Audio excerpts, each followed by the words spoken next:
मैं श्री गुरुवे नमः। श्री चैतन्य मनोभीष्टं स्थापितं येन भूतले स्वयं रूपदा मह्यं ददाति स पदान्तिकम्। वन्देऽहं श्रीगुरोः श्रीयुतापदकमलं श्रीगुरून् वैष्णवांश्च श्रीरूपं सागरजातं सहगना रघुनाथान्वितं तं सजीवं साद्वैतं सावधूतं परिजनासहितं कृष्णचैतन्यदेवं श्रीराधा कृष्णपादान् सहगना ललिता श्रीविशाखान्वितांश्च नमो विष्णुपादाय कृष्णप्रेष्ठामूर्तये श्रीमते भक्तिवेदान्त स्वामिनिति नाम्ने नमस्ते सारस्वते देवे गौरवाणी प्रचारणे निर्विशेष शुभादि पाश्चात्य सतारणे वाञ्छाकल्पतरुभ्यश्च कृपा सिन्धुभ्यश्च पतितानां पावनेभ्यो वैष्णवेभ्यो नमो नमः। नमो महावदन्याय कृष्ण प्रेम प्रदायते कृष्णाय कृष्ण चैतन्य नाम्ने गौरतसे नमः। हे कृष्णा करुणा सिंधु दीनबंधु जगत्पते गोपसा गोपिका कांता राधा कांता नमस्ते तप्त कांचन गौरांगी श्री राधे वृंदावनेश्वरी विष्णुनुसुते देवी प्रणमामि हरिप्रिय नीलाचल निवासाय नित्याय परमात्मा ने बालवद श्रीराभ्याम जगन्नाथाय ते नमः। जय श्री कृष्ण चैतन्य प्रभु नित्यानंद श्री अद्वैत गदाधर शिवसदि गौर भक्तवृंद हरे कृष्णा कृष्णा कृष्णा हरे हरे हरे राम राम राम।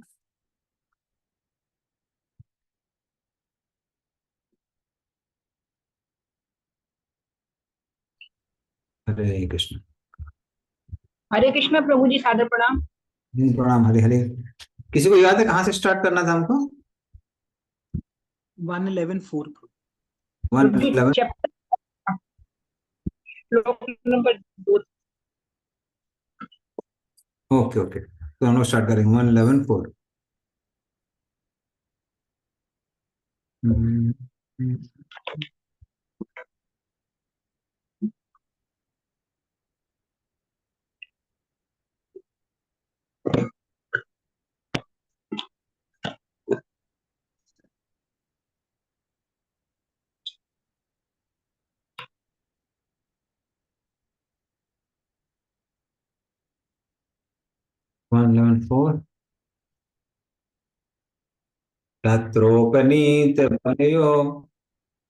तत्रोपनीत बलयो रविर्दीपम इवादृता आत्मा रामं पूर्णकामं निजलाभेन नित्यदा प्रीत्युत्फुल्ला मुखा रोचुर्हर्षगदगदया गिरा पितरं सर्वसुहृदं अमितारं इवार्भकाः। हाँ, कोई पढ़ेगा इसका अर्थ तात्पर्य? हरे कृष्णा। सारे नागरिक अपनी अपनी भेंटें लिए हुए भगवान के सम्मुख आए और उन्हें उन परम संतुष्ट तथा आत्मनिर्भर भगवान को अर्पित किया, जो अपनी निजी शक्ति से अन्यों की आवश्यकताओं की निरंतर पूर्ति करते रहते हैं। ये भेंटें सूर्य को दिए गए दीपदान जैसी थी। फिर भी सारे नागरिक भगवान के स्वागत में ऐसी आह्लादमयी भाषा में बोलने लगे, मानो बच्चे अपने अभिभावक तथा पिता का स्वागत कर रहे हों। तात्पर्य: परम भगवान को यहाँ पर आत्मा राम कहा गया है। वे आत्मनिर्भर हैं और उन्हें अपने से आगे अनंत सुख की खोज करने की आवश्यकता नहीं है। वे आत्मनिर्भर हैं क्योंकि उनका दिव्य अस्तित्व ही पूर्ण आनंद में है।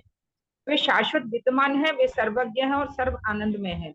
अतः उन्हें किसी भेंट की आवश्यकता नहीं है, चाहे वे कितनी मूल्यवान क्यों ना हो। फिर भी वे सबों के शुभ चिंतक हैं।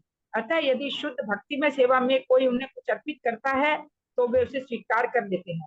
ऐसा नहीं है कि उन्हें ऐसी वस्तुओं की आवश्यकता है, क्योंकि वस्तुएं स्वयं उनकी ही शक्ति द्वारा उत्पन्न की जाती हैं। यहाँ पर उपमा दी गई है कि भगवान को भेंट की जाने वाली वस्तुएं सूर्य देव की पूजा हेतु दीपदान जैसी हैं। जो भी वस्तु प्रज्वलित एवं प्रकाशमान होती है वह सूर्य की शक्ति का उद्भवन है। तो भी सूर्य देव की पूजा करने के लिए दीपदान आवश्यक है। सूर्य की पूजा करते समय पूजा करने वाला उनसे कुछ न कुछ मांग करता है, लेकिन भगवान की भक्ति करने पर दोनों ओर से कोई मांग किए जाने का प्रश्न ही नहीं उठता। यह तो भगवान और भक्त के बीच शुद्ध प्रेम तथा स्नेह का प्रतीक है। भगवान सभी जीवों के परम पिता है। अतः जो लोग भगवान के साथ इस जीवन संबंध से अवगत हैं, वे पिता से पुत्र की तरह मांग कर सकते हैं, और पिता भी अपने आज्ञाकारी पुत्रों की मांग पूरी करते हुए बिना किसी सौदेबाजी के प्रसन्नता का अनुभव करता है। भगवान कल्प वृक्ष के तुल्य हैं और उनसे कोई भी व्यक्ति उनकी हेतुकी कृपा से कुछ भी प्राप्त कर सकता है, किंतु परम पिता होने के कारण भगवान अपने शुद्ध भक्तों को कोई ऐसी वस्तु नहीं देते जो भक्ति के मार्ग में बाधक हो। जो लोग भगवान की भक्ति में सेवा में लगे हैं, वे उनके दिव्य आकर्षण के द्वारा अनन्य भक्ति के पद तक उन्नति कर सकते हैं। हरे कृष्ण। हाँ। तो अभी द्वारकावासी जब कृष्ण के संगी की ध्वनि सुनते हैं, वो संगी की ध्वनि जो हमको भौतिक जगत के भय से मुक्त करती है,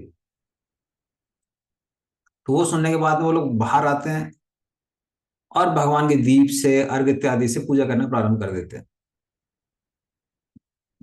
लेकिन जो भगवान की पूजा हो रही थी, वो किसके तुल्य मानी जाती है? जैसे कोई सूर्य को क्या दिखा रहा है, दीपक दिखा रहा है। अभी जहां अंधकार होता है वहां पे दीपक काम करता है, क्योंकि वो अंधकार को दूर करता है। लेकिन सूर्य तो खुद इतना प्रकाश देने वाला है, उसको इसकी दीप की आवश्यकता नहीं है। बल्कि दीपक में जो ऊर्जा है वो भी सूर्य से ही आती है। जब किसी पेड़ पौधे पर सूर्य की रोशनी पड़ती है तो लकड़ी सूखती है, और लकड़ी सूखते समय सूर्य की ऊर्जा को धारण कर लेती है, और वही लकड़ी जब जलती है तो सूर्य की ऊर्जा को वापस करती है। तो उस तरह से संसार में जो भी ऊर्जा का स्रोत है वह है सूर्य। लेकिन फिर भी जब कोई सूर्य का उपासक सूर्य की दीप से पूजा करता है, सूर्य उसको ग्रहण करता है। उसी तरह से सारी चीजें भगवान की ही दी हुई है, कृष्ण की दी हुई है। लेकिन जब प्रेम पूर्वक भक्त उनको अर्पित करते हैं तो भगवान उसको स्वीकार करते हैं। दूसरा उदाहरण दिया गया है पिता और पुत्र का। हम्म। तो जैसे पिता अपने पुत्र की, पुत्री की रक्षा करता है, उसी तरह से कृष्ण भी हम सबकी रक्षा करते हैं। और कृष्ण जैसे पिता अगर बेटा कोई या बेटी कोई वो दे रहे हैं, गिफ्ट दे रहे हैं, तो पिता के लिए ऐसे कोई बहुत हर्ष और उत्साह की बात नहीं आती अगर हम इकोनॉमिक दृष्टि से देखें तो। क्योंकि इकोनॉमिक की दृष्टि से अगर वो कोई गिफ्ट खरीद रहे हैं तो पिताजी के पैसे से खरीद रहे हैं। उसी तरह से इकोनॉमिक दृष्टि से देखेंगे तो सब कुछ तो कृष्ण का है। लेकिन वो जो प्रेम भाव है, उस प्रेम भाव को कृष्ण ग्रहण करते हैं। जैसे अगर पिताजी के बगीचे से ही बेटा एक फूल को तोड़ के, गुलाब को तोड़ के पिता को वापस देता है, बोलता I love you my dear father, तो पिताजी बहुत खुश हो जाते हैं। उसी तरह से भगवान की चीजें जब हम भगवान को वापस अर्पित करते हैं तो भगवान उससे बहुत प्रसन्न होते हैं। तो इस तरह से ये वाला श्लोक है, सुंदर श्लोक। ये बहुत प्रसिद्ध श्लोक है, ये आप लोग पीछे पीछे दोहरा सकते हैं। नतास्मते नाथ सदांग्रि पंकजम स्मृतिनाथ सदाङ्घ्रिपङ्कजम् विरिञ्च वैरिञ्च सुरेन्द्र वन्दितम् विरिञ्चि वैरञ्चि सुरेन्द्रवन्दितम् परायणं क्षेमम् अहेच्छतां परम् परायणं चेमनिहेक्षतां परम् न यत्र काला प्रभवेत् परा प्रभुः। न यत्र काल प्रभवेत प्रभु। इसका भी अर्थ और तात्पर्य दोनों पढ़िए। हरे कृष्णा। नागरिकों ने कहा, हे भगवान, आप ब्रह्मा, चारों कुमार तथा स्वर्ग के राजा जैसे समस्त देवताओं द्वारा भी पूजित है। आप उन लोगों के परम आश्रय है जो जीवन का सर्वोच्च लाभ उठाने के लिए इच्छुक है। आप परम दिव्य भगवान है और प्रबल काल भी आप पर अपना प्रभाव नहीं दिखा सकता। तात्पर्य: भगवत गीता, ब्रह्म संहिता तथा अन्य प्रामाणिक वैदिक साहित्य से इस बात की पुष्टि होती है कि श्री कृष्ण ही परम ईश्वर है। न तो कोई उनके समान है, न कोई उनसे बढ़कर है, और नई नई शास्त्रों का निर्णय है। सारे जीव वो परमेश्वर के अंश स्वरूप है और उनको आश्रित है। उनको देश काल का प्रभाव पड़ता है। सारे जीव अधीनस्थ ब्रह्म है और परमेश्वर परम अधिष्ठता है। जैसे ही इस सुस्पष्ट तथ्य को भूल जाते हैं, हम तत्काल मोहग्रस्त हो जाते हैं और तीनों तापों से उसी तरह ग्रस्त हो जाते हैं जिस प्रकार किसी को सघन अंधकार में रखा गया हो। सजग जीव की विमल चेतना ईश चेतना है। इसके अंदर, इसके अंतर्गत मनुष्य सदैव नतमस्तक हो जाता है। हरे कृष्णा। धन्यवाद। तो नता स्मृति नाथ सदांगी पंकजम, हे भगवान, हम आपके चरण कमलों, अंग्री मतलब पैर, चरण, और पंकज मतलब कमल, तो आपके जो चरण कमल हैं उन पर को हम नमस्कार करते हैं। वो कौन से चरण कमल हैं? विरिंच वैरिंच सुरेंद्र वंदितम। तो विरिंच अर्थात ब्रह्मा, तो ब्रह्मा कुमार, वैरिंच मतलब जो ब्रह्मा से निकले कुमार इत्यादि, सुरेंद्र मतलब इंद्र, तो ये सब उसकी वंदना करते हैं। कौन करता है? ब्रह्मा, चतुष्कुमार इत्यादि, इंद्र इत्यादि सब उसकी वंदना करते हैं। परायणम क्षेम इच्छितात परम न यत्र काला प्रवृत्त पराप्रभु। तो इस तरह से ये सब के सब आपके चरणों के परायण हैं, आपके चरणों का आश्रय ले रहे हैं, क्योंकि आपके जो चरण कमल हैं उनमें काल का प्रभाव नहीं पड़ता है। तो ब्रह्मा जी पर भी काल का प्रभाव पड़ता है ना, पराप्रभु, उसके अलावा आप जितने भी लोग हैं, ब्रह्मा है या ब्रह्मा से नीचे हैं, सब पर काल का प्रभाव पड़ता है, पर आप पे काल का प्रभाव नहीं पड़ता है। तो एक चीज और सिद्ध करता है कि कैसे भगवान एक व्यक्ति है। तो कृष्ण जो है, कृष्ण कोई साधारण या असाधारण मनुष्य जैसे नहीं है, कोई जीव जैसे नहीं है, क्योंकि वो काल से प्रभावित नहीं है। तो कई बार जो मायावादी होते हैं या फिर ब्रह्मवादी होते हैं, वो कई बार बोलते हैं, कहते हैं कि ब्रह्म जो है वो काल से प्रभावित नहीं है, लेकिन जो भगवान के अवतार हैं वो भी काल से प्रभावित है। पर यहाँ ये सिद्ध होता है कि नहीं, भगवान देखने में हमारे ऐसे लगते हैं पर वो काल से प्रभावित नहीं होते हैं। तो ये भगवान और हमारे में अंतर है। बहुत सुंदर सुंदर श्लोक, अगला श्लोक भी बहुत सुंदर है। भवाय नस्तम भव विश्व भावना,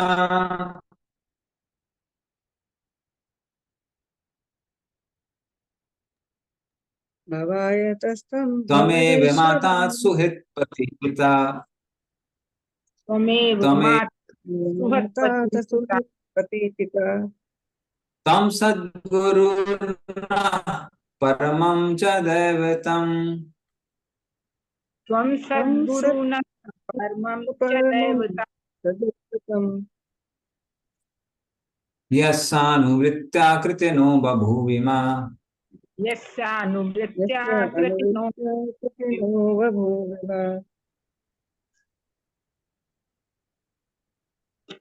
पढ़िए इसका अर्थ। हे ब्रह्मांड के सृष्टा, आप हमारे पिता, शुभचिंतक, प्रभु, पिता, आध्यात्मिक गुरु तथा आराध्य देव हैं।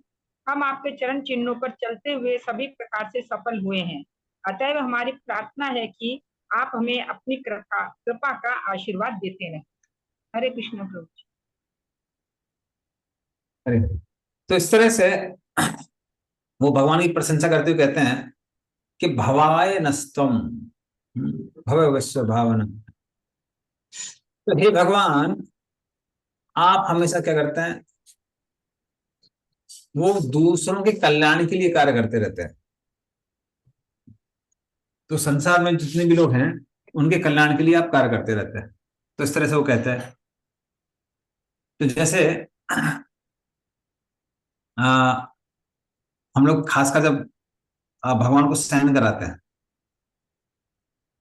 तो भक्त लोग क्या करते हैं? भगवान के चरण कमल दबाते हैं, हाथ दबाते हैं, सर को दबाते हैं, चरण कमल दबाते हैं। तो याद रखते हैं कि भगवान दिन भर उन्होंने नृत्य किया है, कीर्तन किया है, खासकर गौर नेता है कृष्ण भी नृत्य करते हैं।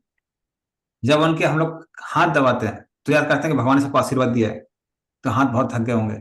और जब सर दबाते हैं तो हम लोग क्या ध्यान करते हैं? ये ध्यान करते हैं कि भगवान दिन भर दिन रात अपने भक्तों के कल्याण के बारे में सोचते रहते हैं।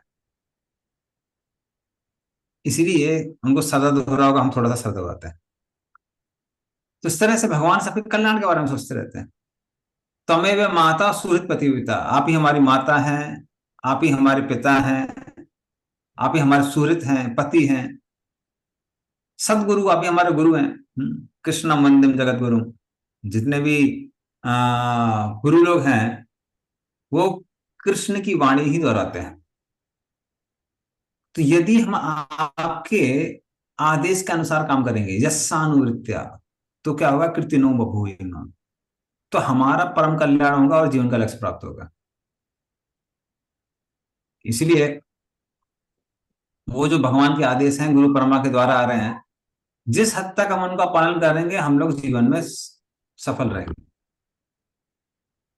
जैसे गुरु परंपरा हमको बताते हैं कि आपको सिर्फ प्रसाद लेना है, कृष्ण कथा सुननी है, कृष्ण का नाम लेना है, डीटी वर्शिप करनी है, तो अगर हम उसको फॉलो करेंगे तो हमारा भी कल्याण होगा। तो ब्रजवासी, ये द्वारकावासी बोल रहे हैं, इस तरह से हम सब कल्याण कैसे होगा, आपके आदेश का पालन करके। अहो सनाता भवता स्मृत्यद्वयम् त्रैविष्टपानामपि दूरदर्शनम् प्रमस्मित प्रमस प्रमस्तमस प्रेमस्मित स्निग्ध निरीक्षणाननम् पश्येम रूपम तब सर्व सौभगम। पढ़िए इसका अर्थ। हरे कृष्णा। ओह, यह तो हमारा सौभाग्य है कि आज पुनः आपकी उपस्थिति से हम आपके संरक्षण में आ गए, क्योंकि अब स्वर्ग के निवासियों के यहाँ भी कभी कभी जाते हैं। आपके स्मित मुख को देख पाना हमारे लिए अब संभव हो सका है, जो सिर्फ चितवन से पूर्ण है। अब हम आपके सर्व सौभाग्यशाली दिव्य रूप का दर्शन कर सकते हैं। हरे कृष्णा। हाँ, तो अहो सा नाथ, तो जिस व्यक्ति का कोई नाथ नहीं है, कोई रक्षा करने वाला नहीं है, उसको अनाथ कहते हैं। लेकिन जिसका भगवान रक्षा करने वाले हैं वो सनाथ कहलाता है। तो अभी हम लोग कैसे होंगे, सनाथ हो गए हैं, क्योंकि आप हमारे नाथ हैं, आप हमारी रक्षा करेंगे। तो अहो सनाथ भवतास्म यद वयम, तो अभी हम सबके सबके के रक्षा में आ गए, आपकी रक्षा में आ गए। त्रैविष्ट पानम अपि दूर दर्शनम, तो जो त्रैविष्ट पानम, हाँ, जो अमृत का पान करने वाले बड़े बड़े देवता लोग हैं, हाँ, तो उनके लिए भी आप कैसे दूर दर्शनम, दूर दूर तक आपके दर्शन नहीं होते हैं। तो देवता लोग जब भी त्रस्त हो जाते हैं तो भगवान विष्णु के पास में जाते हैं कि मेंटेनेंस करिए भगवान। ज्यादातर भगवान क्या करते हैं, ब्रह्मा जी के हृदय में ज्ञान दे देते हैं और ब्रह्मा जी सब लोगों को बोलते हैं, देवताओं को। अगर वो लोग बहुत भाग्यशाली हैं देवता लोग, तब भगवान की वाणी सुनाई देती है। और बहुत कम ही ऐसा होता है जब भगवान दर्शन देते हैं और भगवान स्वयं बोलते हैं कि मैं आऊंगा।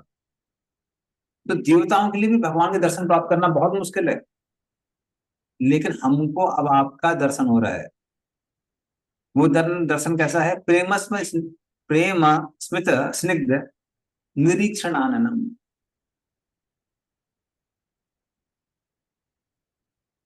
तो आपका मुस्कुराता हुआ जो चेहरा है, उस प्रेम के कारण जब आप हम लोग को देख रहे हैं, दृष्टिपात कर रहे हैं, वो रूप का दर्शन करने को हमको मिल रहा है। आपका जो आ, तो इस तरह से वो बहुत प्रसन्न है। यरि अम्बुजाक्षाप ससार भो भवान कुरून् मधून् वात सुहृत् दिदक्षु दिद्रक्षय तत्राब्द कोटि प्रतिमा क्षणो भवेत् रविं वीणाक्षणोरिव नस्तवाच्युत। पढ़िए इसका भी अर्थ। हे कमल नयन भगवान, आप जब भी अपने मित्रों तथा संबंधियों से भेंट करने मथुरा, वृंदावन या हस्तिनापुर चले जाते हैं तो आपकी अनुपस्थिति में प्रत्येक क्षण हमें करोड़ों वर्षों के समान प्रतीत होता है। हे अच्युत, उस समय हमारी आंखें इस तरह व्यर्थ हो जाती हैं मानो सूर्य से बिछड़ गई हैं। हरे कृष्ण।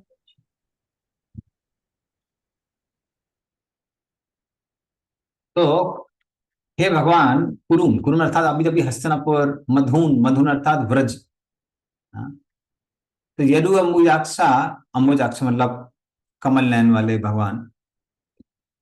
हाँ, अवसाद अभो भगवान कुरुन मधुरवान वह सुहृत दिदिक्षया। तो जब ये कुरुन इत्यादि हस्तिनापुर जाते हैं, मधुन इत्यादि वृंदावन जाते हैं, तो अर्थ सुहृद दिदिक्षया। तो इस तरह से आप बहुत दूर चले जाते हैं, और जब आप दूर चले जाते हैं तब क्या होता है, तब एक एक क्षण हमको बहुत लंबा दिखाई देता है। हाँ, एक एक क्षण बहुत लंबा दिखाई देता है। तो ये सेम भाव किसका है? गोपियों का भी भाव है। गोपियां कहते हैं कि आपके जाने के बाद एक एक क्षण को युगों जैसे दिखाई देता है। तो जब भी आप चले जाते हैं या फिर आप हमको छोड़ के चले गए, गोपियां लोग कहती हैं, तो हमारा मन करता है कि हम शरीर को त्याग दें, क्योंकि आपके बिना ये जो हमारा घर है, घर हमको ऐसे दिखाई पड़ता है जैसे मान लीजिए किसी ने घर के अंदर आग लगा दी है। तो घर के अंदर आग लगा दी तो व्यक्ति उसके अंदर मर जाएगा। तो इसलिए लोग क्या करते हैं, घर को छोड़ के भागते हैं। तो उसी तरह जो शरीर रूपी घर है वो इतना संतप्त है आपके जाने की वजह से कि हमारा मन करता है कि हम शरीर को त्याग दें।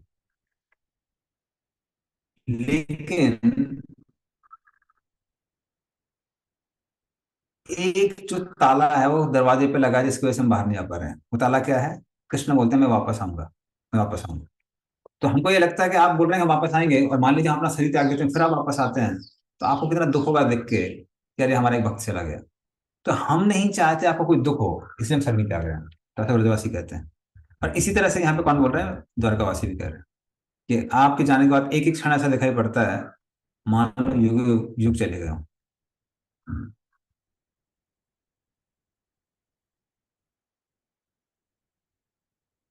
और ये तो थोड़ा प्रोस टाइप का है।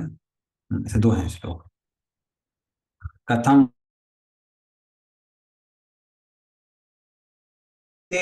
त्वयि प्रसन्न दृष्ट्याखिलतापशोषणम् जीविमिते सुन्दरहास्य शोभितम् अपश्यमानावदनं मनोहरम् इति चोदीरिता वाचः प्रजानां भक्तवत्सलः शृण्वानो अनुग्रहम् अनुग्रहं दृष्ट्या वितन्वन् प्राविशत्पुरम्।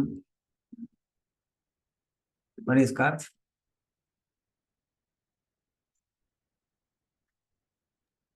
हरे कृष्णा। ये स्वामी, यदि आप सारे समय बाहर रहते हैं, हम आपके उस मनोहर मुखमंडल को नहीं देख पाते। इसकी मुस्कान हमारे सारे कष्टों को दूर कर देती है। भला हम आपके बिना कैसे रह सकते हैं? उनकी वाणी सुनकर प्रजा तथा भक्तों पर अत्यंत दयालु भगवान ने द्वारकापुरी में प्रवेश किया। उन सबों पर अपनी दिव्य दृष्टि डालते हुए उनका अभिनंदन स्वीकार किया। हरे कृष्णा।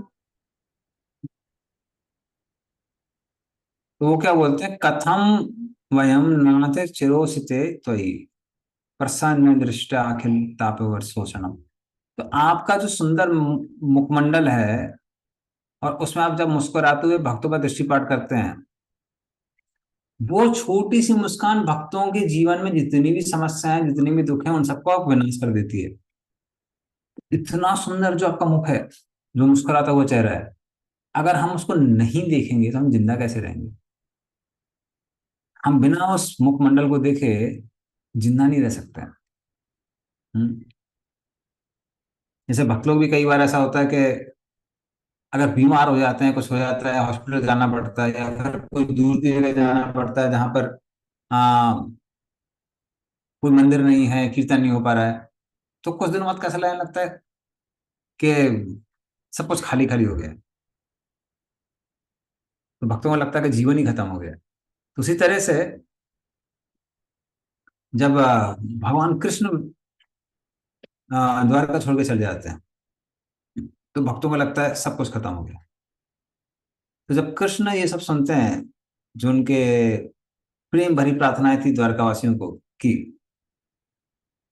तो उसको ग्रहण करते हैं, आंख मूंद के ग्रहण करते हैं, मुस्कुराते हैं, ग्रहण करते हैं, सारे द्वारकावासियों पर दृष्टिपात करते हैं, आदान प्रदान करते हैं, और फिर अपने भवन में प्रवेश कर जाते हैं।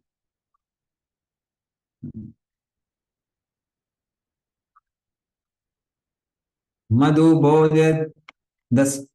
ओके, हरे कृष्ण। तो शिवम प्रभु,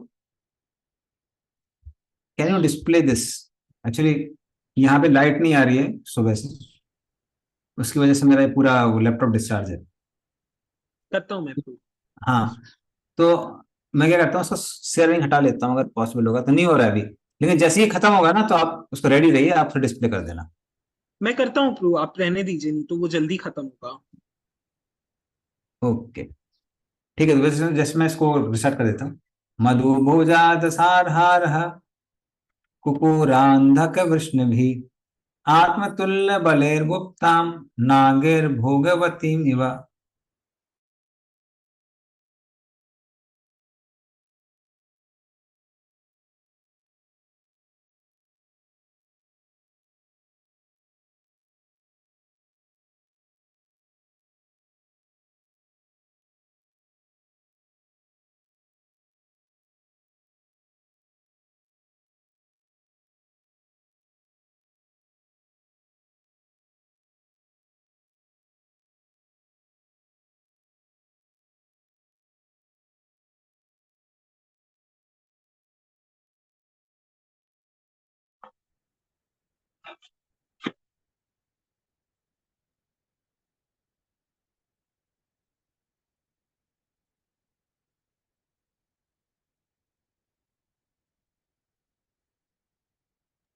आई थिंक आनंद गौसंदर को एक बार डिस्कनेक्ट हुए हैं, वो अपने वेट करते हुए शायद ज्वाइन इन करेंगे।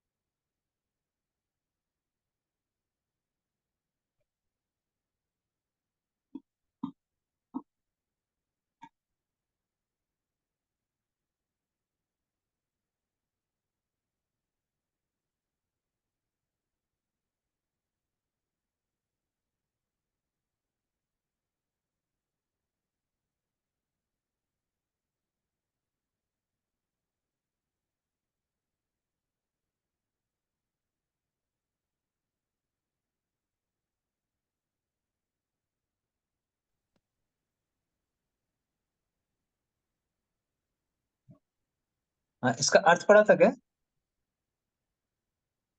नहीं प्रभु जी। नहीं नहीं प्रभु जी। अच्छा अच्छा, प्लीज पढ़िए इसको। जिस प्रकार नागलोक की राजधानी भोगवती नागों के द्वारा रक्षित है, उसी तरह द्वारका की रक्षा कृष्ण के समान बलवान वृष्णि के वंशजों भोज, मधु, दशारह, अरह, कुकुर, अंधक इत्यादि द्वारा की जाती थी। हरे कृष्ण।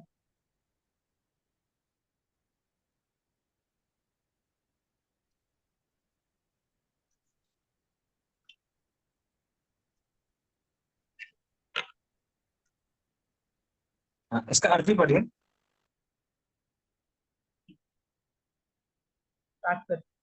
नागलोक पृथ्वीलोक के नीचे स्थित है और ऐसा समझा जाता है कि यहाँ सूर्य की किरणें नहीं पहुंच पाती, लेकिन उस लोक का अंधकार नागों स्वर्गीय सर्पों के शिरों पर स्थित मणियों के प्रकाश से दूर होता है। यह भी कहा जाता है कि वहां पर नागों के भोग विलास के लिए सुंदर उद्यान, सरोवर आदि हैं। यहाँ पर यह भी कहा गया है कि यह स्थान नागरिकों द्वारा अच्छी तरह सुरक्षित है। उसी प्रकार से द्वारकापुरी भी वृष्णि वंशियों द्वारा सुरक्षित थी, जो भगवान कृष्ण के ही समान शक्तिशाली थे, जहां तक इस धरती पर उनके शक्ति प्रदर्शन का संबंध था। हरे कृष्ण। हाँ, तो इस तरह से जैसे आ, नागलोक है पृथ्वी के नीचे होने के कारण कैसी है, सुरक्षित है। उसके द्वारका की रक्षा कौन करता है, कृष्ण शंकर। तो हालांकि आ, उग्रसेन महाराज, कई बार कई लोग, क्योंकि अल्टीमेटली हर किसी की रक्षा करने वाले कौन है, कृष्ण। तो द्वारका भी किसके द्वारा रक्षित है, कृष्ण द्वारा रक्षित है। नेक्स्ट नेक्स्ट डिस्प्ले कर सकते हैं।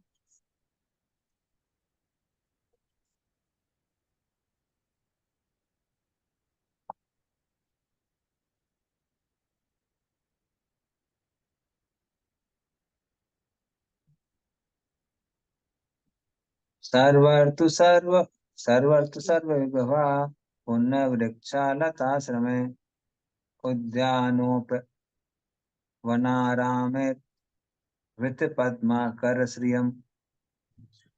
पढ़िए इसका अर्थ। हरे कृष्णा। द्वारकापुरी समस्त ऋतुओं के ऐश्वर्य से पूर्ण थी।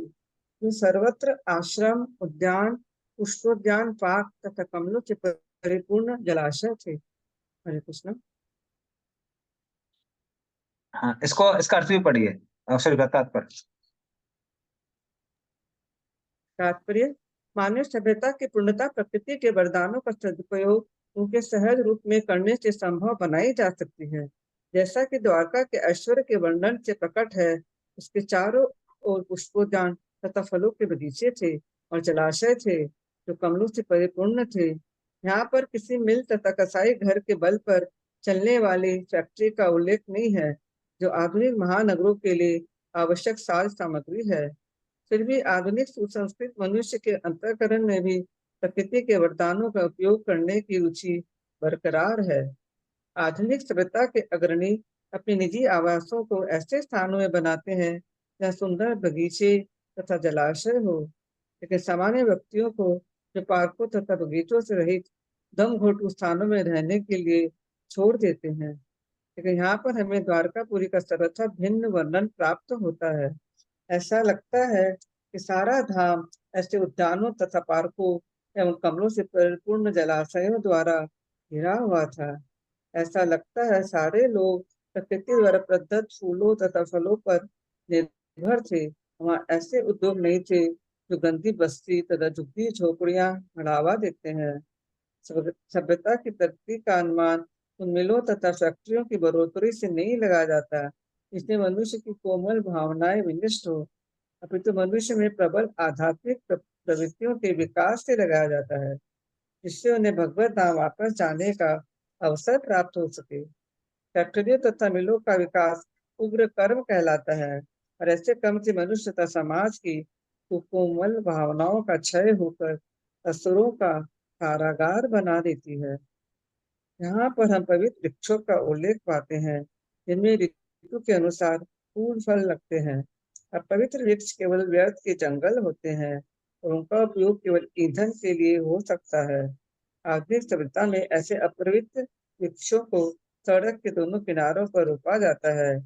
मानव शक्ति का सदुपयोग कोमल भावनाओं के विकास के लिए होना चाहिए, जिससे आध्यात्मिक ज्ञान प्राप्त हो सके और इससे भी जीवन का समाधान प्राप्त होता है। मनुष्य के शरीर में सूक्ष्म तंतुओं के विकास के लिए फल फूल, सुंदर उद्यान, पार्क, कमलों के बीच कीड़ा करते बतख एवं हंसों से युक्त जलाशय तथा प्रचुर दूध तथा मक्खन देने वाली गाय आवश्यक है। इसके विपरीत कारागार तुल्य खाने, फैक्ट्रियां तथा कार्यशालाएं श्रमिक वर्ग में आश्रित अविद्या को जन्म देती है। श्रमिक वर्ग के बल पर ही शोषण को प्रश्रय मिलता है। फलस्वरूप उनमें अनेक प्रकार का उग्र संघर्ष होते रहते हैं। द्वारका धाम का वर्णन मानवीय सभ्यता के लिए एक आदर्श प्रस्तुत करता है। हरे कृष्णा। हरे कृष्ण। हम देखते हैं प्रभुपाद यहाँ पे द्वारिका के सुंदरता का वर्णन आ रहा है, कैसे वहां पे बहुत सारे उद्यान हैं, उद्यानों में बहुत सारे फल फूल पेड़ लगे हुए हैं। तो ये सब सुंदरता का प्रतीक है। लेकिन जितना ज्यादा हम लोग आधुनिक चीजों पर डिपेंड करते हैं, उतना ज्यादा व्यक्ति को जीवन में संघर्ष करना पड़ता है, और उतना ज्यादा वो भ्रम में पड़ा रहता है। जैसे प्रभुपाद उदाहरण क्या दे रहे हैं कि जो लोग बहुत पैसे वाले लोग होते हैं, वो लोग जनरली कहाँ रहते हैं? वो लोग खुद रहते हैं फार्म हाउस में। तो वो खुद फार्म हाउस में रहते हैं जहाँ पर सुंदर पेड़ वगैरह हैं, उद्यान है, यहाँ पे पॉल्यूशन नहीं है, ऐसी जगहों पे रहते हैं। हम्म। तो जहाँ पे मैं काम कर रहा हूँ, वहाँ का जो मालिक है, हजारों करोड़ों की संपत्ति उसकी, तो आके रहता कहाँ है? हम लोग का जो ये स्कूल है वहां पे रहता है।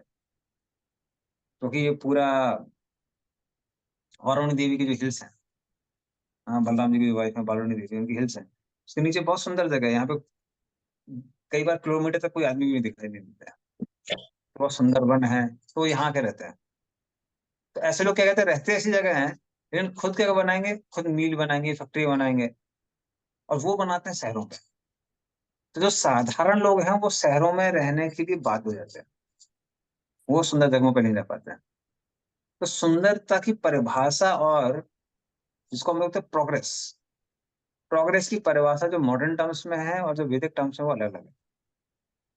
तो जहां पर ग्रंथों में लिखा हुआ समृद्धशाली, उस समृद्धि का मतलब अलग है, आज की समृद्धि का मतलब अलग है।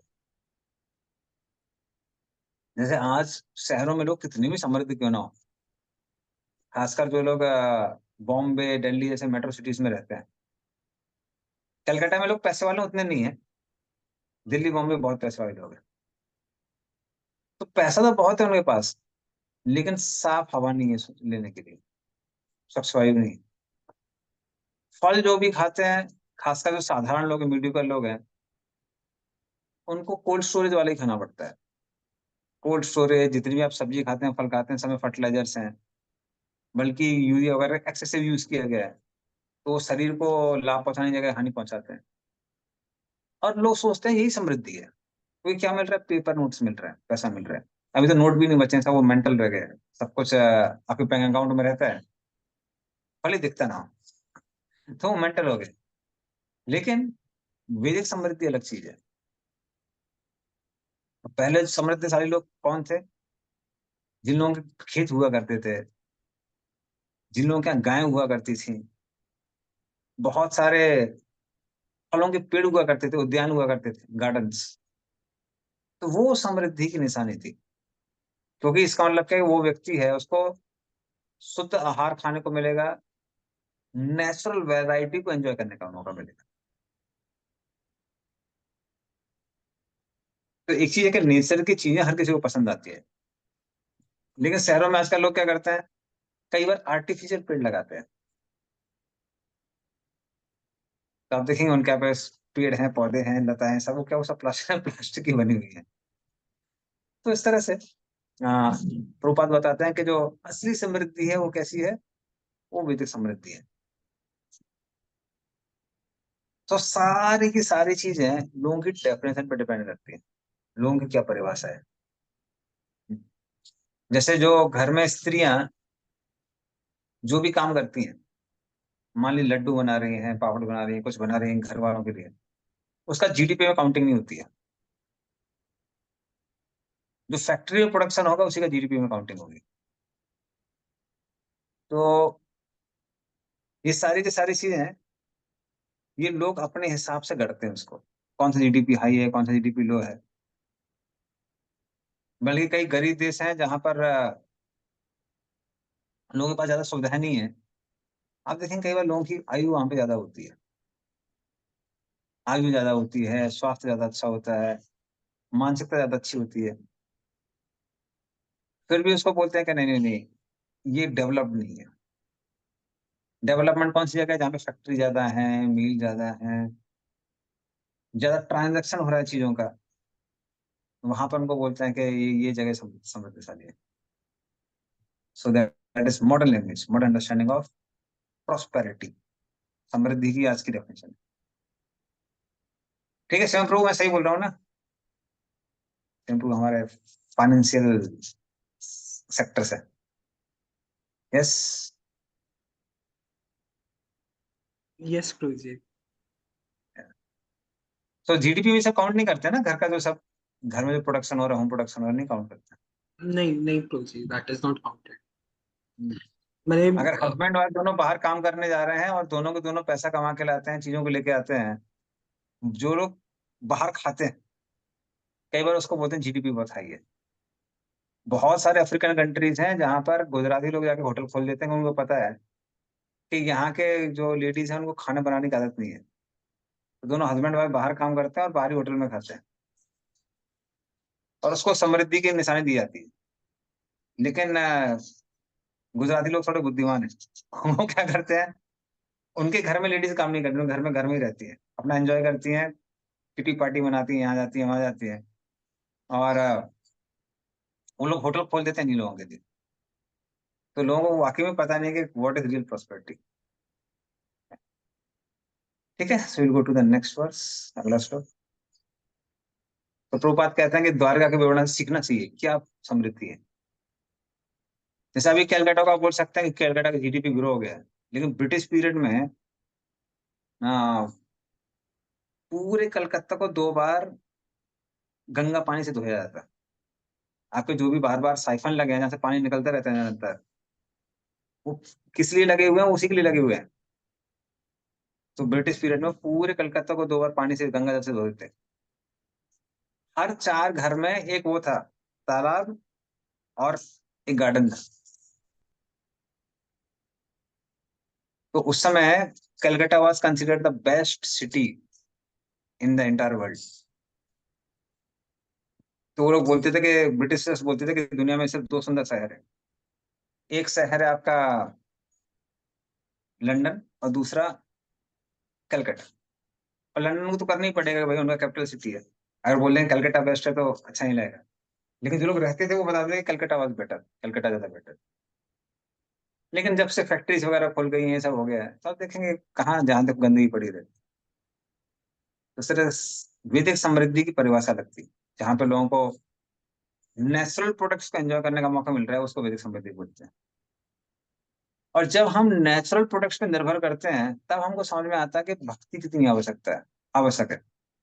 क्योंकि जो भूदेवी हैं वो वराह देवी की पत्नी है। तो जब लोग भक्ति करते हैं तो नेचुरल प्रोडक्ट्स बहुत ज्यादा मिलते हैं। हम्म। और जितना नेचुरल प्रोडक्ट्स मिलेंगे उतना व्यक्ति समृद्ध होता है। ठीक है, चलिए नेक्स्ट श्लोक पे चलते हैं।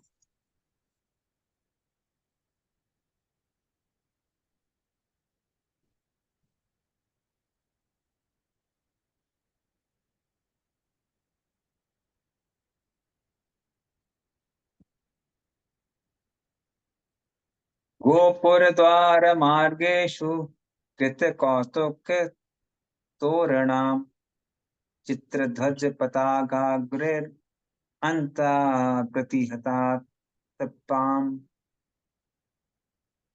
पढ़िए इसका भी अर्थ।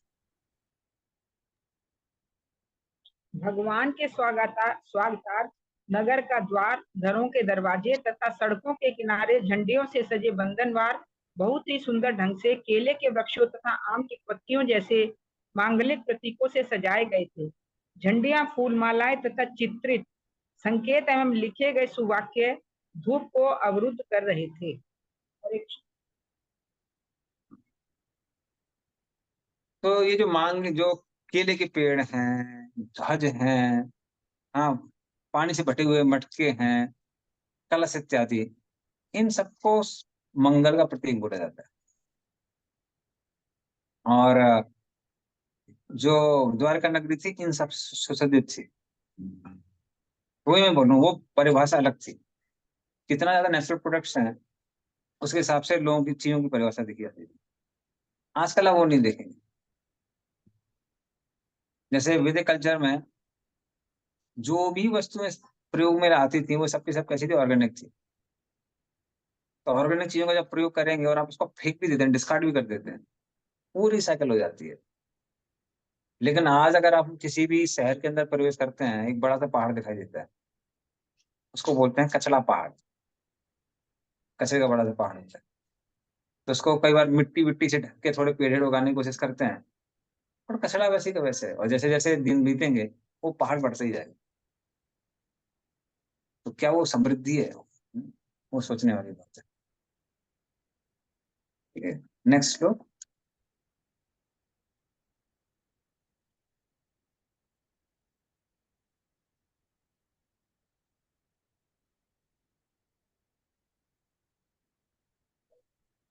सम्मार्जित महामार्ग रथया पणक सत्वराम सिक्ताम गंध जलेर उपताम फल पुष्पाक्षतांकुरे।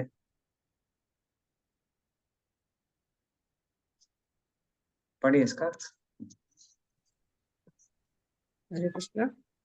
रथ मार्गों, बाजारों तथा चौकों को भली भांति झाड़ बुहार कर उन पर सुगंधित जल छिड़का गया था और भगवान का स्वागत करने के लिए सर्वत्र फल फूल तथा अक्षत अंकुर बिखेरे गए थे। हरे कृष्णा। हम्म। तो इस तरह से मार्गों में इधर उधर अलग जगह पे सुगंधित जल का छिड़काव किया गया था।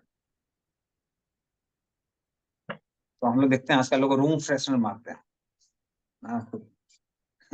घर सुगंधित हो, पर द्वार कितनी समृद्धशाली है कि वहाँ रूम फ्रेशनर नहीं, स्ट्रीट्स फ्रेशनर। पूरा स्ट्रीट्स में क्या करते थे, जो हाथी है, हाथी सूट में अपने सुगंधित जल लेता था और फूंक दिया करता था। तो इस तरह से पूरे स्ट्रीट्स में सुगंधित जल छिड़का हुआ था। फिर जो आ, शुभ कार्य वाली चीजें होती हैं जैसे चावल इत्यादि, उन सबको छिड़का गया था। Okay, next.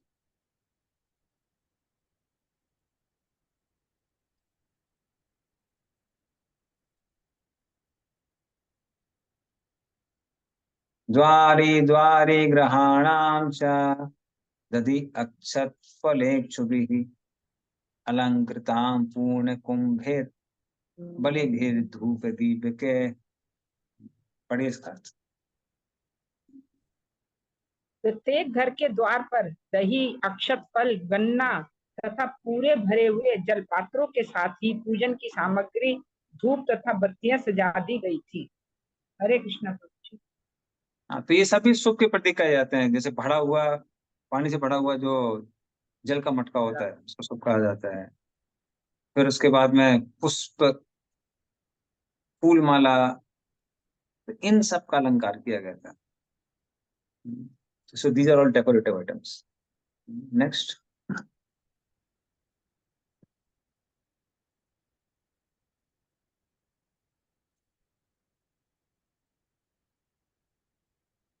निसम प्रेष्ठमायन्तं वसुदेवो महामनाः अक्रूरश्चोग्रसेनश्च रामश्चाद्भुत विक्रमः प्रद्युम्नश्चारुदेष्णश्च साम्बो जम्बवती सुतः प्रस्रवेगोच्छ्स वेगोच्छ्स वेगोच्छ्सित सया शयनासन भोजने। पढ़िए इसका।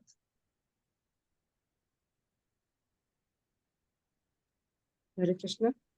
यह सुनकर कि परम प्रिय कृष्ण द्वारका धाम पहुंच रहे हैं, महामना वसुदेव, अक्रूर, उग्रसेन, बलराम, अलौकिक शक्ति संपन्न, प्रद्युम्न, चारुदेष्ण तथा जामवंती पुत्र साम सभी इतने प्रसन्न हुए, उन्होंने लेटना बैठना तथा भोजन करना छोड़ दिया। हरे कृष्णा। धन्यवाद। तो जैसे ही उन्होंने सुना कि अरे कृष्ण आ रहे हैं, तो उनके जो अग्रज लोग थे, वसुदेव, अक्रूर इत्यादि, हम्म, जो उनके भाई हैं बलराम जी, उनके जो पुत्र वगैरह हैं, प्रद्युम्न, हाँ, सांबा इत्यादि, ये सब के सब बाहर आते हैं आ, कृष्ण को मिलने के लिए। तो जो भी कर रहे थे, खा रहे थे, आराम कर रहे थे, सबको त्याग के तुरंत आते हैं कृष्ण को रिसीव करने के लिए। नेक्स्ट।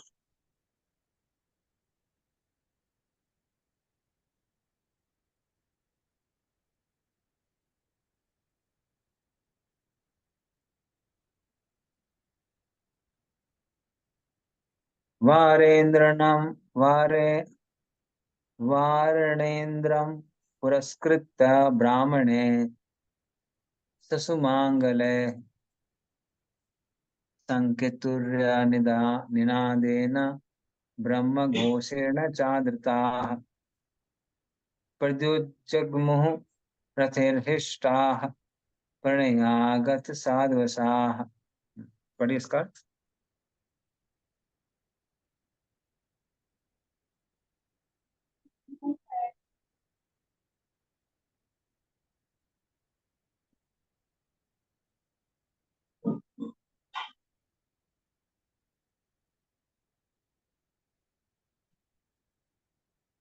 हरे कृष्णा।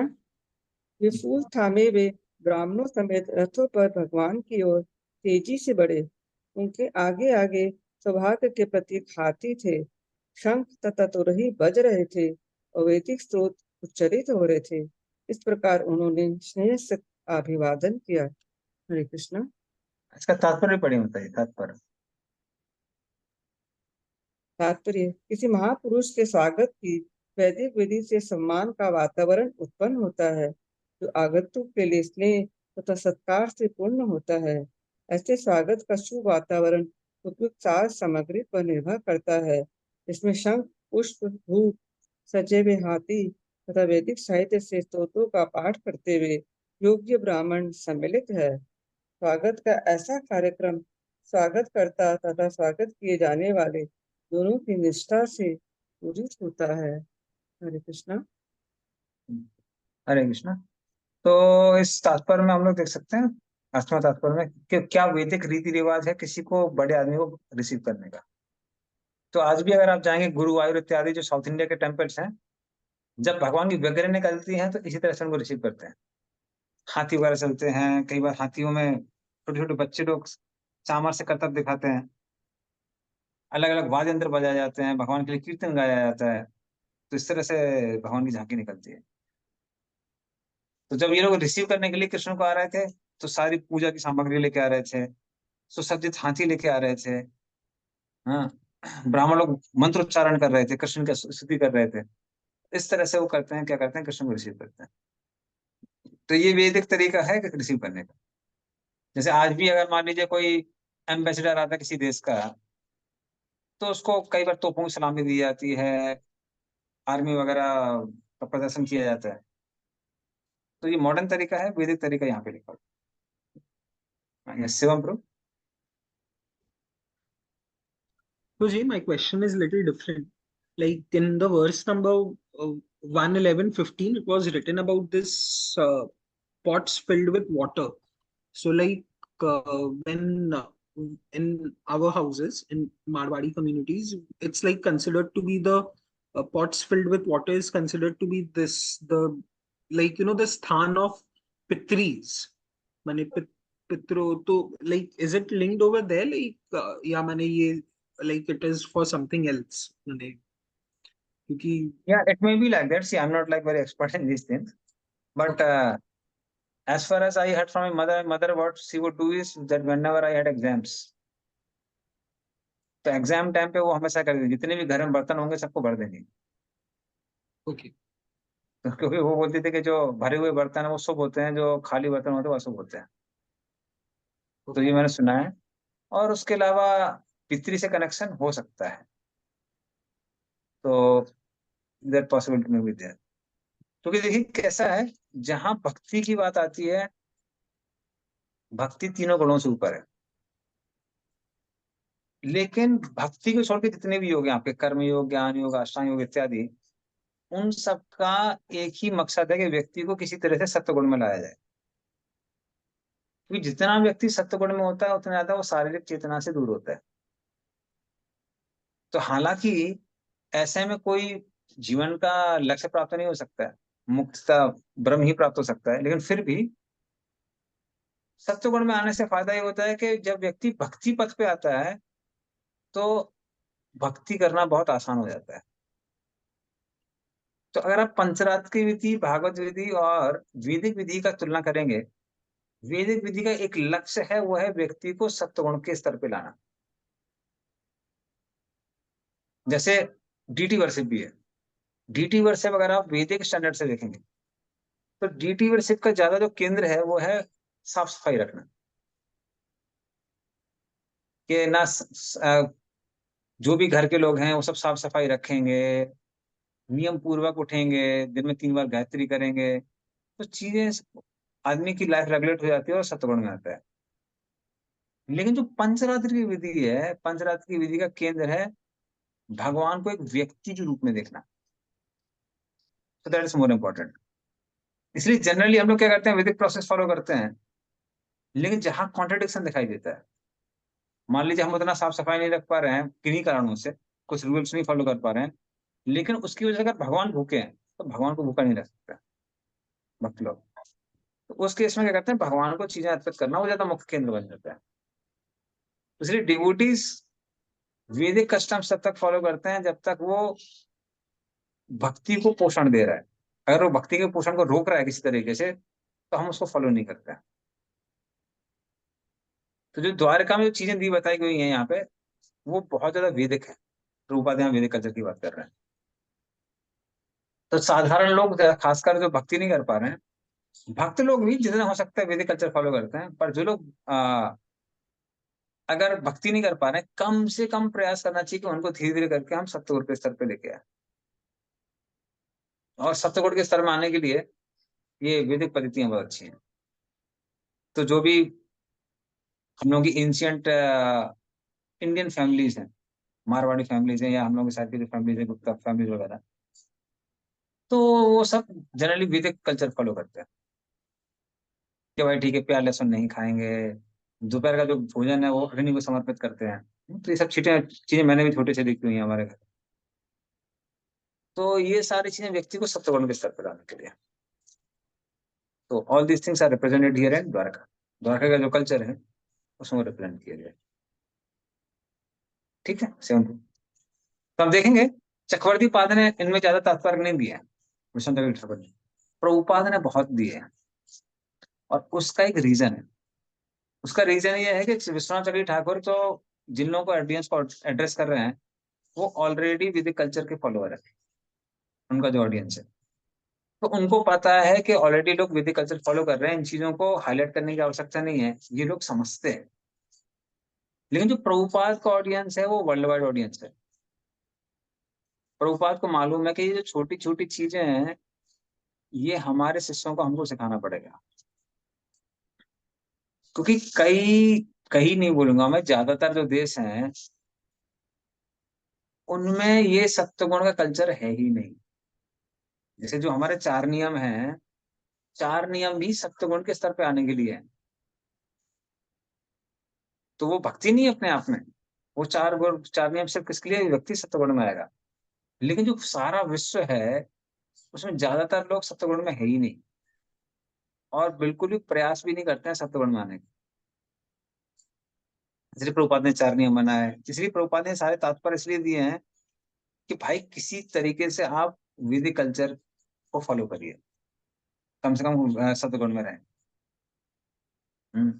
शुरू शुरू में प्रभुपाद ने जब डीटीज वगैरह इंट्रोड्यूस की थी फॉरेन कंट्रीज में, प्रभुपाद को भी पता था कि भगवान को बहुत सहन करना पड़ेगा। प्रभुपाद ने जब ऑस्ट्रेलिया में डीटीज को वो किया, इंस्टॉल किया, तो कुछ भक्तों को ब्राह्मण इनिशिएशन दिया, ब्राह्मण दीक्षा। और वो देने के बाद में भगवान से प्रार्थना की कि भगवान, हम आपको, मतलब एक हिसाब से बोला जाए तो उन लोगों के हाथों भेज रहे हैं जो इनका भूत प्रेत टाइप का कल्चर है। तो कृपया करके, जैसे हम आपको प्रचार के लिए आपको यहाँ छोड़ा हुआ है, आप प्रचार में हेल्प करिए, अपने दर्शन देते रहिए भक्त लोगों को, और धीमे धीमे करके लोग ट्रेन हो जाएंगे। तो प्रभुपाद ने कुछ नियम बताया कि ये करिए, वो करिए, ऐसा करिए, वैसा करिए। जब प्रभुपाद नेक्स्ट टाइम आए तो पता चला कि भक्त लोग भगवान की पत्नी से देखभाल कर रहे हैं। तो प्रभुपाद ने बोला, क्या कर रहे हैं आप? बोले, हम भगवान को डेली पूछते हैं भगवान। तो बोले, कैसे पूछते हैं? करेक्ट टॉवल है जिससे सारे भक्त लोग पूछ लेते हैं नहाने के बाद, उसको उसी से भगवान को पूछते हैं। तो बस प्रभुपाद ने धीरे धीरे करके लोगों को ट्रेन किया। तो प्रभुपाद चाहते कि भक्त लोग अगर मान लीजिए वैदिक कल्चर में ट्रेन हो जाएंगे तो भक्ति करना आसान हो जाएगा। हम्म। और जब तक कोई वैदिक कल्चर में नहीं है, कई बार भक्ति के कुछ अंग हैं या लीलाएं हैं, उनको अप्रिशिएट करना भी बहुत मुश्किल हो जाता है। जैसे दामोदर लीला है, दामोदर लीला में ना दिखा दिखा के तो कितना प्रचार प्रसार हुआ है पूरे भारत में। दामोदर का जो महीना है उसमें भक्त लोग भक्त बनते हैं, लेकिन आप फॉरेन कंट्रीज में लेके जाएंगे तो कई लोग कंफ्यूज हो जाते हैं, कहते हैं ये चाइल्ड अब्यूज केस है। माँ बच्चे को डंडा दिखा रही है, बच्चा डरा हुआ है, रो रहा है, उसको वो लोग चाइल्ड अब्यूज केस कहते हैं। कहते हैं कैसे भारत के लोग हैं चाइल्ड अब्यूज केस को सेलिब्रेट करते हैं। तो जब तक लोगों को वैदिक कल्चर नहीं पता है, कई बार भक्ति को भी अप्रिशिएट करना मुश्किल हो जाता है। इसीलिए प्रभुपाद ने ये सब तात्पर्यों में इतना ज्यादा वैदिक कल्चर को हाईलाइट किया हुआ।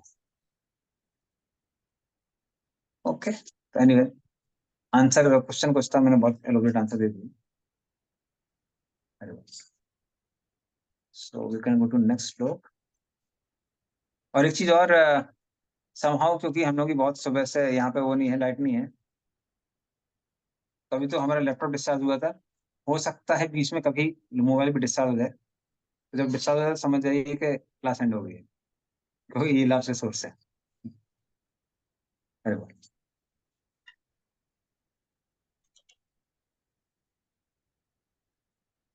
वार मुख्याश्च शतसो ज्ञानेस्तत् दर्शनोत्सुकाः लसत्कुण्डं निर्भात कपोलवदनाश्रियः। पढ़िए इसका अर्थ। उसी समय सैकड़ों विख्यात वेश्याएं विविध सवारियों पर आरूढ़ होकर आगे बढ़ चली। वे सभी भगवान से मिलने के लिए अत्यंत उत्सुक थी और उनके सुंदर मुखमंडल चमचमाते कुंडलों से सुशोभित थे, जिनके कारण उनके ललाट की शोभा बढ़ रही थी। हरे कृष्ण। हाँ। तो इस तरह पे कुछ स्त्रियां वहां पर थी जो नृत्य कर रही थी और आके भगवान को का मनोरंजन कर रही थी। तो फिर प्रश्न उठ सकता है, अरे द्वारका जाके ऐसे स्थान पे वेश्याएं कैसे हो सकती हैं? तो हमको समझना पड़ेगा दो चीजें।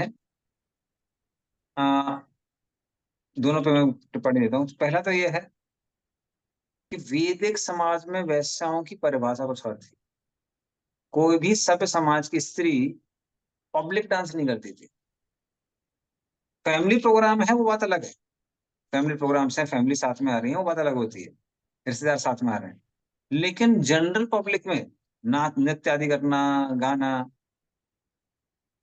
क्योंकि जो साधारण लोग तो होते हैं, खासकर अगर कोई रिश्ता रिश्ता नहीं है, वो फाउंडेशन नहीं है, लोगों की मानसिकता क्या होती है, शोषण की मानसिकता होती है।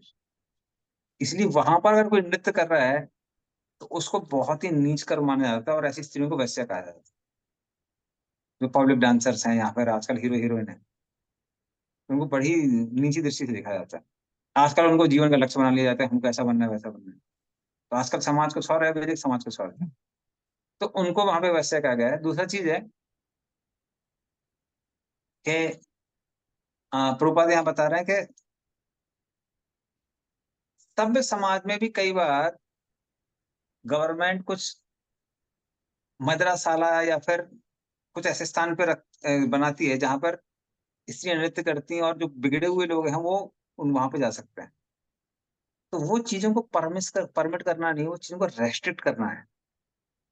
जैसे गवर्नमेंट कई बार मधुशाला या मदरसाला जो भी है, लिकर हाउसेस, उनकी परमिशन इसलिए नहीं देती है कि आप प्रोत्साहित होकर वहां पे जाइए और दारू पीजिए। वो किसके लिए है? वो रेस्ट्रिक्ट करने के लिए, इस कंडीशन पे ही आप ये खोल सकते हैं। तो उस केस में क्या होता है, बहुत कम लोग वहां जाते हैं।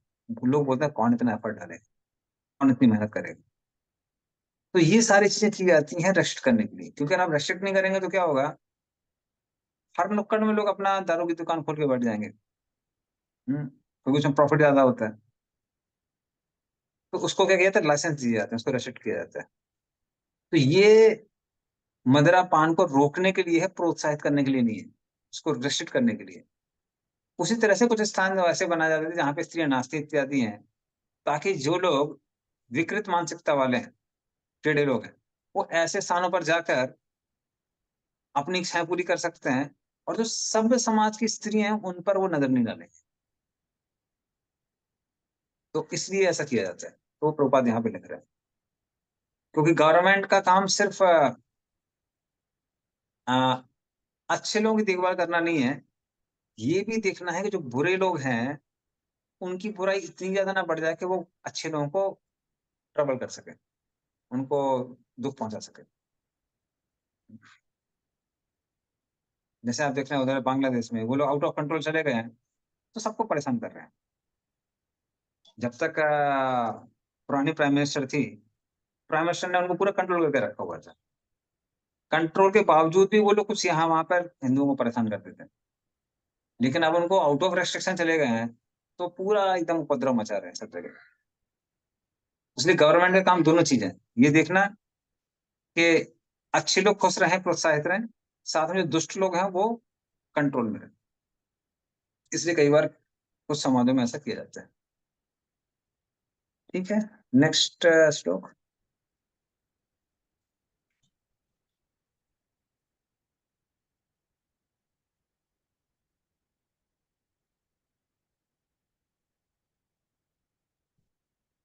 नट नर्तक गंधर्वाः सूतमागत वंदिनः गायन्ति चोत्तम श्लोक चरितानि अद्भुतानि च। इसका अर्थ और तात्पर्य दोनों पढ़िए।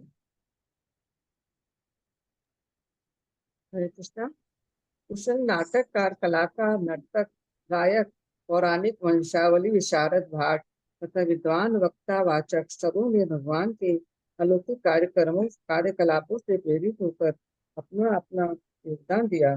इस प्रकार वे आगे बढ़ते गए। तात्पर्य, ऐसा प्रतीत होता है कि 5,000 वर्ष पूर्व भी समाज को नाटककारों, कलाकारों, नर्तकों, गायकों, पुराणिकों, वंशवाली विशारदों, स्वरजानी वक्ताओं को की भी आवश्यकता पड़ती थी। नर्तक, गायक तथा नाटक कलाकार अधिकांशतः शूद्र जाति के होते थे, जबकि विद्वान, पौराणिक, वंशावली विशारद, भाट तथा सार्वजनिक वक्ता ब्राह्मण जाति के होते थे। ये सभी किसी जाति विशेष से संबंधित होते थे और अपने अपने कुलों में इतने दक्ष हो जाते थे।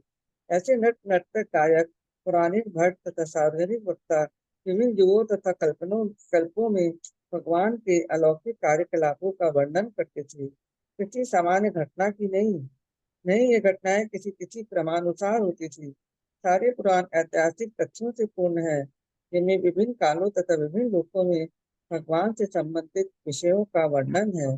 अतः इसका कोई कालक्रम नहीं मिलता है।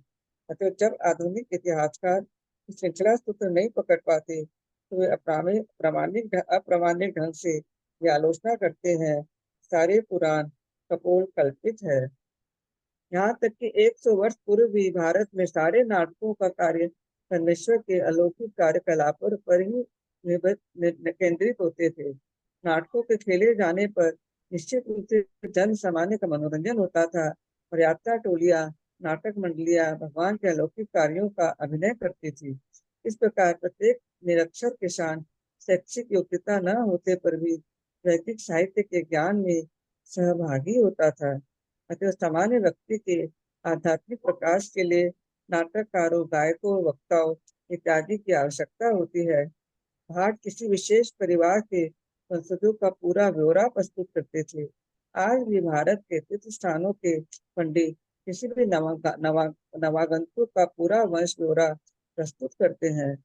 कभी कभी यह आश्चर्यजनक ऐसी महत्वपूर्ण जानकारी पाने के कारण अधिक ग्राहकों को आकर्षित करता है। हरे कृष्णा। धन्यवाद। तो सूतमागत वंदना, इनका वर्णन पृथु महाराज के सेक्शन में भी आता है।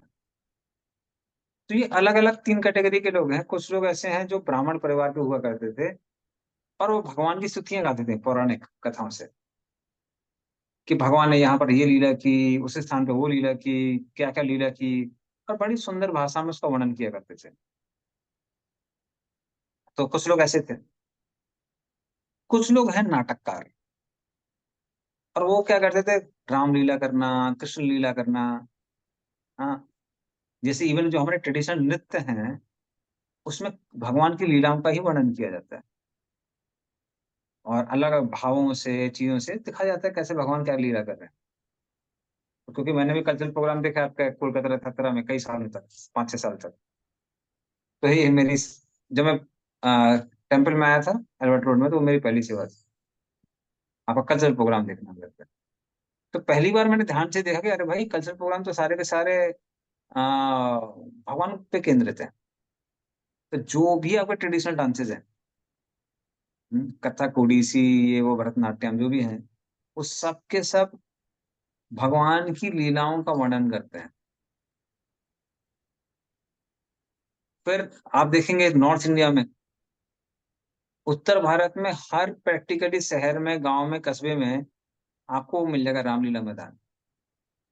क्योंकि मालूम है कि साल में एक बार रामलीला होनी होनी है। आज भी अगर आप कई शहरों में जाएंगे तो सबसे बड़ा जो आपको ग्राउंड मिलेगा वो रामलीला मैदान मिलेगा। और आज भी कई जगह रामलीला होती है। लास्ट डे रावण मरता है, पहले दिन है, अभी भी छोटे हमको याद है, हम लोग छत पे चढ़ जाया करते थे। तो राम के लिए वो सेना निकल रही है, राक्षसों की सेना निकल रही है, सबको मालूम है कि ये कैरेक्टर जा रहे हैं। और फिर शाम के टाइम पे अपना काम पूरा करके सब लोग इकट्ठा होते रामलीला मैदान में भगवान की लीलाओं का दर्शन करने के लिए। तो इस तरह से भले कोई व्यक्ति शूद्र क्यों ना हो, ब्राह्मण क्यों ना हो, या साधारण वर्ग का क्यों ना हो, हर किसी को कृष्ण भावना भावित होने का मौका दिया जाता है वैदिक कल्चर में, वैदिक समाज में। इवन नॉर्मली मैंने देखा था छोटे में, आजकल वैसा दिखाई नहीं देता है माहौल, कि किसी डॉक्टर के पास दिखाने गए हैं तो डॉक्टर 4 पेशेंट के साथ बैठा हुआ है, क्या चर्चा कर रहा है, रामायण की चर्चा कर रहा है। हम लोग जब बीच में जाते तो बीच में थोड़ा वो सब देख के ट्रीटमेंट कर दिया करता था, और फिर उसके बाद अपने चलती रहती थी कृष्ण कथा, राम कथा। तो वो कृष्ण भावना भावित वातावरण था पहले, खासकर वैदिक समाज में। लेकिन क्या हुआ, जो आपका टीवी का कल्चर है, टीवी के कल्चर ने सब खराब कर दिया। तो जब नई नई टीवी इंट्रोड्यूस हुई थी तो लोगों को मालूम था कि ये भारतीय लोग हैं, जब तक चीजें भगवान पे केंद्रित नहीं होंगी ये लोग देखेंगे नहीं। इसलिए उन्होंने क्या किया, रामायण महाभारत दिखाना चालू किया। तो रामायण भारत महाभारत के नाम पे सब लोग टीवी देखा करते थे। फिर धीमे धीमे इंट्रोड्यूस हो गया घर संसार, हम्म, घर संसार सीरियल सीरियल आता था, रंगोली वगैरह चालू हुई। धीमे धीमे करके रामायण महाभारत खत्म हो गई, सब कुछ घर संसार ही बन गया। और घर संसार के बनने के बाद में सब उल्टा सीधा ही चालू हो गया। आजकल लोग रामायण महाभारत देखते ही नहीं। तो सिस्टमेटिकली टेलीविजन ने वो सारा कल्चर भारत के अंदर खत्म किया। तो ये सारा का सारा वैदिक समाज का हिस्सा था। पर एक और कैटेगरी के लोग होते हैं जो क्या करते हैं, जो बड़े बड़े पुण्यवान राजा हुए हैं उनकी स्तुतियां करते हैं कि इस राजा ने कैसे पूरे समाज को कृष्ण भावना भावित बनाया। और वो इसलिए है ताकि जो आपका करंट राजा है, प्रेजेंट में जो राजा है, उसको प्रोत्साहन मिले, पूरी जनता का आ, इसको बोलते हैं मार्गदर्शन करना। किसके आधार पे? वैदिक प्रिंसिपल्स के आधार पे। इसलिए वो लोग भी एक कैटेगरी के जो गायक थे वो रखे जाते। तो ये 3 थे, सूद, मागध, वंदना, तीनों थे। Okay, next.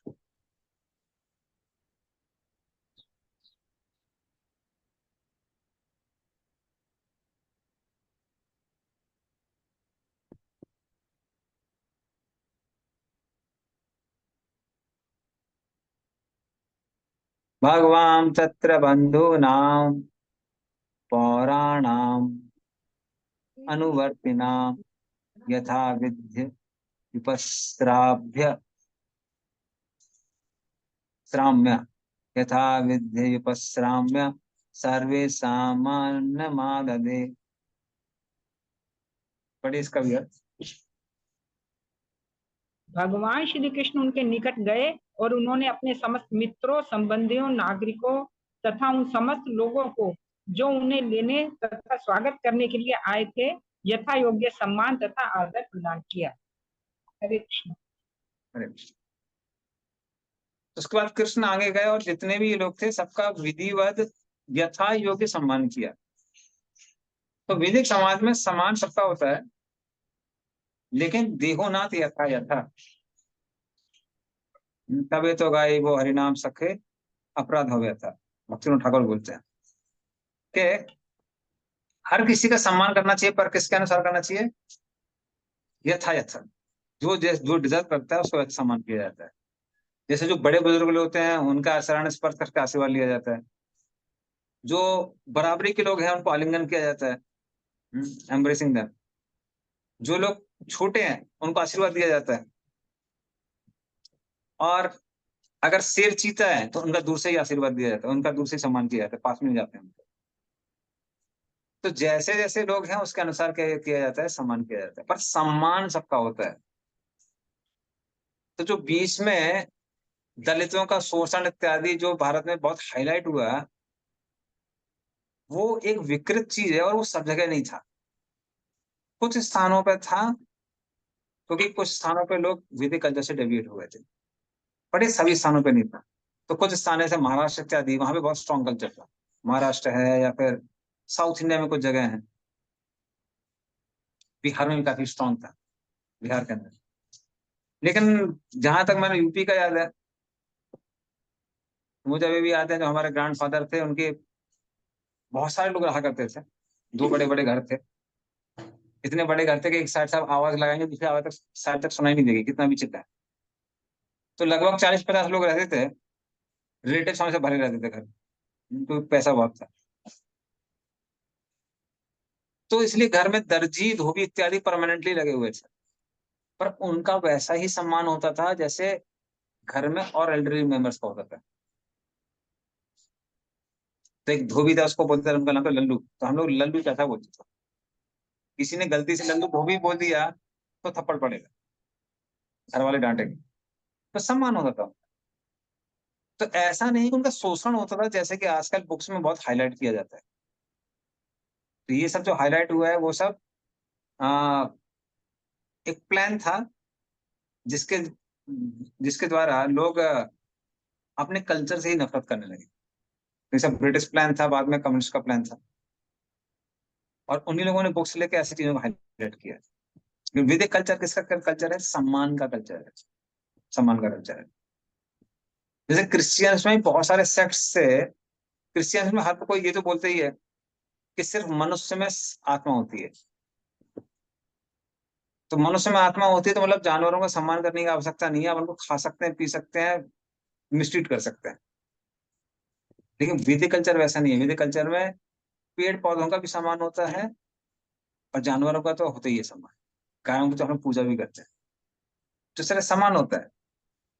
और कुछ क्रिश्चियन कल्ट ऐसे भी थे जो कहने लगे कि स्त्रियों में आत्मा नहीं होती है, वुमेन हैव नो सोल। तो उस समय स्त्रियों का शोषण बहुत चालू हो गया। फिर बाकी लोग सेक्ट बोलने लगे नहीं नहीं ऐसा नहीं है, स्त्रियों में भी आत्मा होती है, अदरवाइज वुमेन लिबरेशन आदमी हमारे पीछे पड़ जाएगी। लेकिन आप वैदिक कल्चर में देखेंगे, वैदिक कल्चर में जो लोग कमजोर होते हैं, भले वो बुजुर्ग हों, स्त्रियां हों, बच्चे हों, उन सबका प्रोटेक्शन करना, उनको सम्मान देना की बहुत विधि है।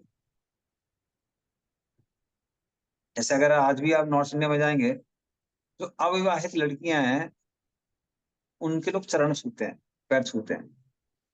So that's called respect. शोषण नहीं करते हैं। विदेशी कल्चर शोषण का कल्चर है, भारत का कल्चर सम्मान का कल्चर है। माता हैं, बहनें हैं, उनका सम्मान किया जाता है, शोषण नहीं किया जाता है। तो जो आजकल बुक्स में जो पढ़ाया जाता है कि उनका शोषण हुआ है, ये कुछ स्थानों पे हुआ और कुछ हद तक हुआ है, उतना नहीं हुआ है जितना हाईलाइट किया जाता है। और विदेशी कल्चर के कंपैरिजन में ये जो शोषण है बहुत कम है। जैसे कई बार यहाँ पे लोग बहुत हाईलाइट करते हैं कि दलितों का शोषण हुआ है। आप सोच नहीं सकते हैं कि फॉरेन कंट्रीज में ब्लैक्स का कितना ज्यादा सम्मान हुआ है।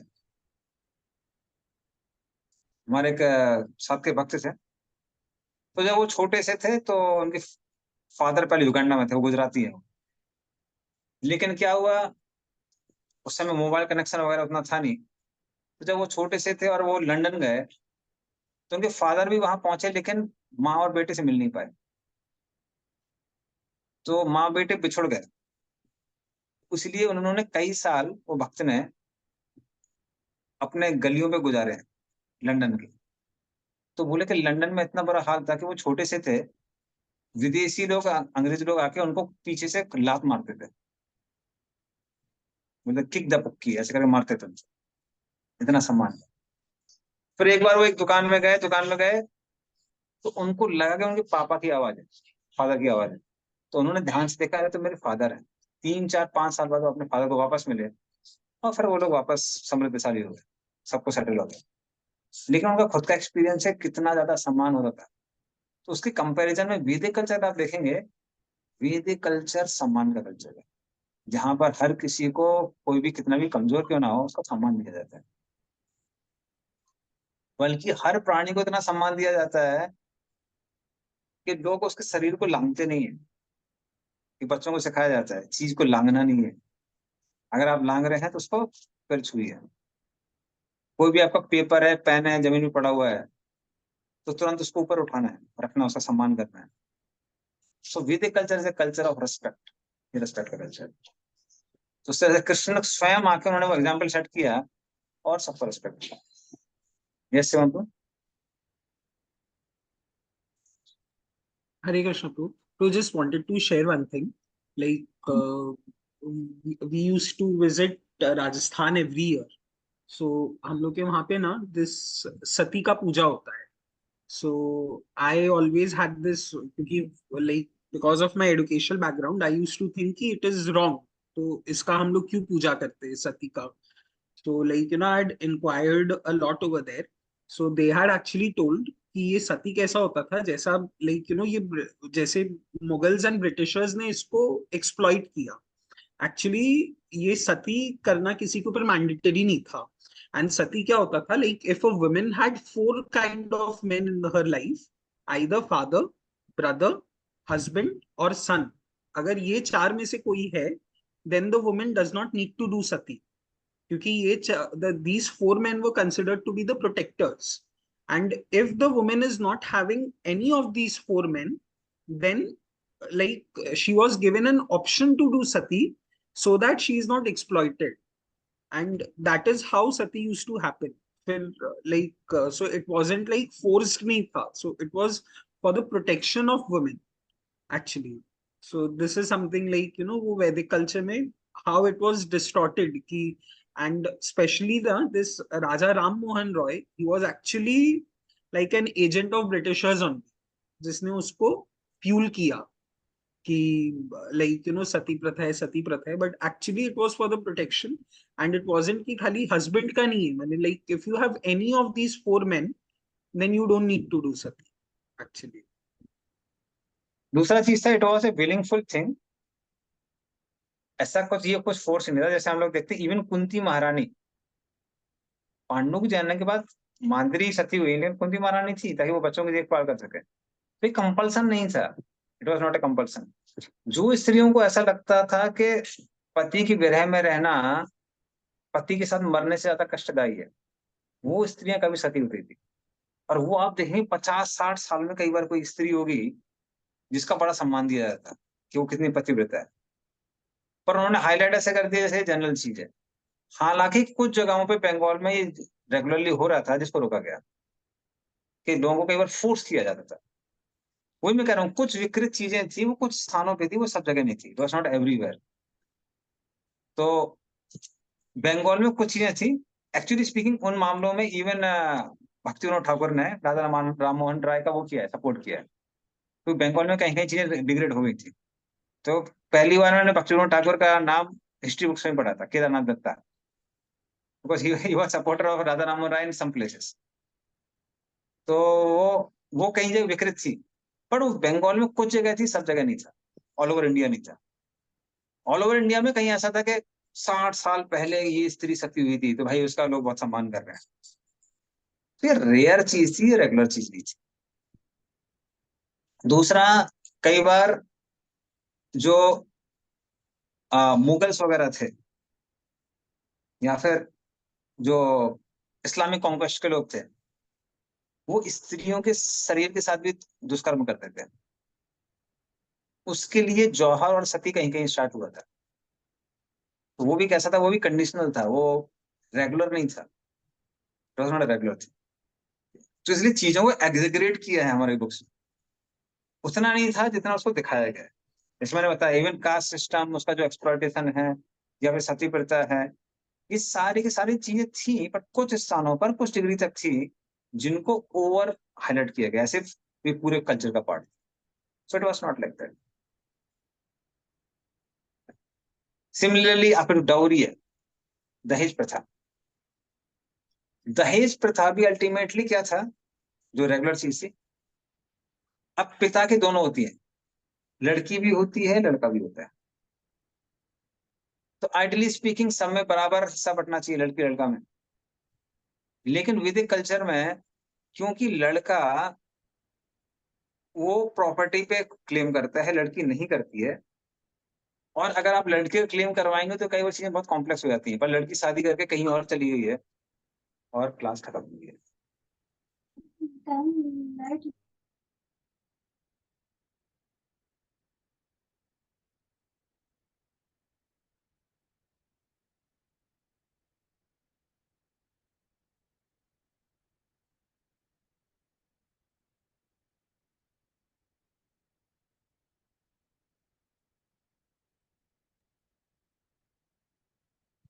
अनंत गौतम दत्त है, अभी भी है वो, उनका वीडियो ऑफ हुआ है।